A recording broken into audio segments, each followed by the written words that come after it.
The Legend of the Lost Daughter.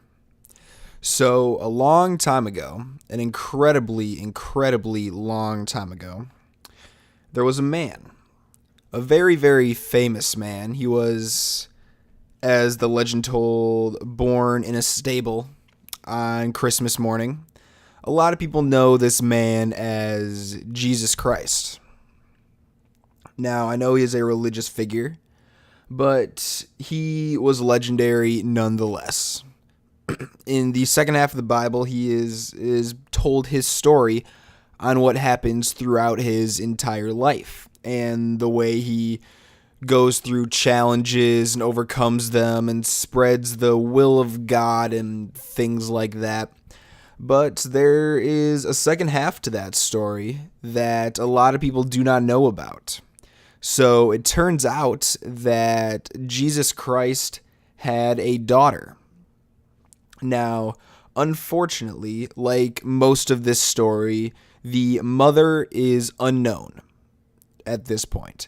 But it is legend that the living, breathing blood of Jesus Christ himself is indeed passed down with his daughter.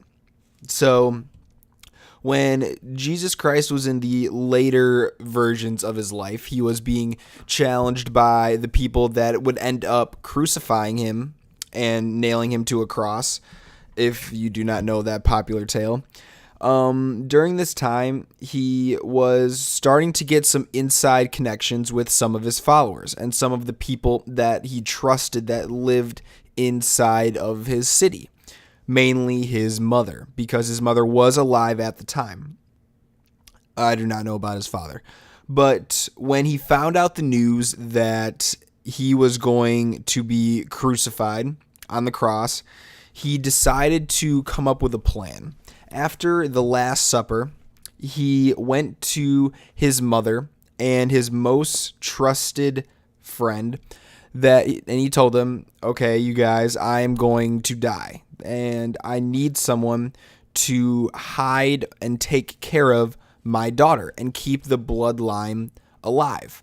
So they decided on what they were going to do.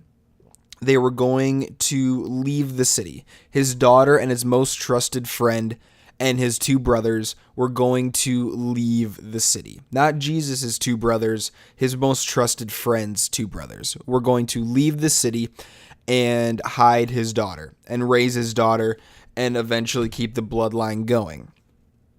So throughout the entire time of slowly keeping this bloodline going and hiding the daughter, the knowledge of the daughter was still unknown to the entire world. No one knew that Jesus had a daughter except these select group of people that the mother and the trusted friend created. Now, this group that they made was specifically designed to make sure that this bloodline kept going, that this bloodline was protected. Now, after a certain amount of generations of this bloodline continuing, the fact that it actually was Jesus Christ's bloodline it began to dwindle. The only people that actually knew that this was the bloodline of Jesus was the members of this group.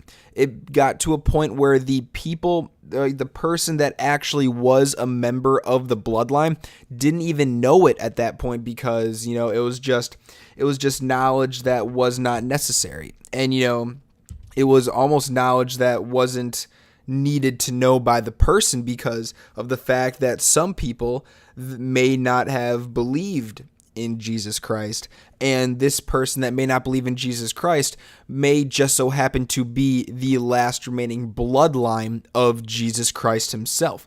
So they needed to protect that bloodline until they could pass it on to, say, that person's daughter. Now, they didn't want them to commit suicide and end the bloodline because this was, such an important bloodline. It was the bloodline of Jesus Christ himself. So to this day, this secret underground group disguised as normal people are out there making sure that the bloodline of Jesus Christ is continued on through the ages. Who knows where they are? They could be in any country throughout the entire world. It is rumored to either be in Europe or America or Canada. But you want to know what? Who knows? We probably will never know. We don't even know if this bloodline exists to this day. But it definitely is a very, very interesting story to tell.